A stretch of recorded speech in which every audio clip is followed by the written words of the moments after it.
اللہ کے نبی حضرت عیسیٰ علیہ السلام کی دعا پڑھے، ان تعذبہم فإنہم عبادک وإن تغفر لهم فإنک انت العزیز الحکیم۔ عیسیٰ علیہ السلام اپنی امت کی فکر میں اللہ سے کہتے ہیں، میرے پروردگار تو میری امت کے گنہگاروں کو اگر عذاب دیتا ہے تو وہ تیرے بندے ہیں، عذاب دینے کا پورا اختیار تجھے ہے۔ وَإِن تَغْفِرْ لَهُمْ فَإِنَّكَ أَنْتَ الْعَزِيزُ الْحَكِيمُ، لیکن پروردگار اگر میری امت کے گنہگاروں کو تو معاف کر دیتا ہے تو بہت ہی زبردست حکمت والا ہے۔ پھر اس کے بعد ابراہیم علیہ السلام کی دعا پڑھی، وہ بھی اپنی امت کی فکر کر رہے ہیں۔ یہ دونوں پیغمبر اپنی اپنی امت کی فکر کر رہے ہیں، تو پیارے نبی صلی اللہ علیہ وسلم کو اپنی امت کی فکر دامنگیر ہو گئی، اپنی امت کی فکر ستانے لگی، روتے بیٹھ گئے۔ زار و قطار آنکھوں سے پانی بہ رہا ہے، آنکھیں اشکبار ہیں، رو رہے ہیں۔ اللہ سب کچھ جانتا ہے، پھر بھی جبرائیل کو بول کر بھیجتا ہے، جبرائیل جاؤ، میرا پیغمبر رو رہا ہے، کیا ہے مطلب، کیوں رو رہا ہے، کیا بات ہے، مسئلہ کیا ہے، پوچھ کے آؤ۔ جبرائیل آئے، پوچھا مسئلہ کیا ہے یا رسول اللہ، آپ کیوں رو رہے ہیں؟ پیارے نبی نے مدعا بتایا کہ یہ دو پیغمبر اپنی امت کی فکر کر رہے ہیں، مجھے اپنی امت کی فکر ستا رہی ہے، کل میری امت کا کیا بنے گا، میری امت جنت میں جائے گی کہ جہنم میں جائے گی۔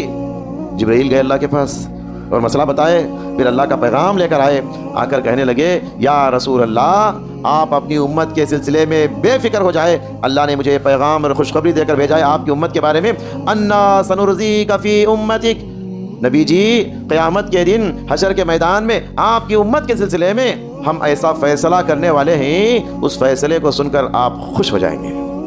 یہ خوشخبری سننا تھا، پیارے نبی کے آنسو تھم گئے۔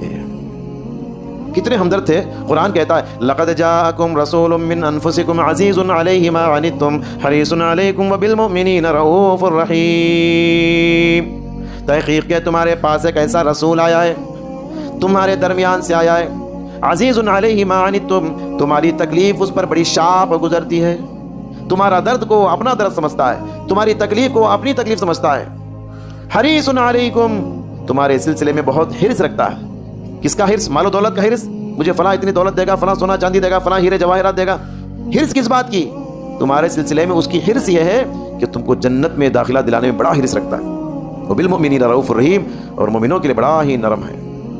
تو اللہ کے نبی صلی اللہ علیہ وسلم امت کے لیے بڑے ہمدرد تھے، تو لہٰذا یہ پیغام میرے اور آپ کے لیے بھی ہے۔ ہم بھی کسی کو غلطی کرتے ہوئے جب دیکھیں، نمازوں میں سستی کرتے ہوئے دیکھیں، اللہ رسول کی نافرمانی کرتے ہوئے دیکھیں، شرک کرتے ہوئے، بدعت کرتے ہوئے، مزاروں کے پاس جاتے ہوئے، شرک کے مظاہر جب بھی جو بھی دیکھتے ہیں، فوراً ہمارے اندر ایک تڑپ پیدا ہونا، اس کو میں اس گناہ سے کیسے بچا سکتا ہوں، کوشش کریں گے تو حرکت میں ضرور برکت دے گا اللہ تعالیٰ۔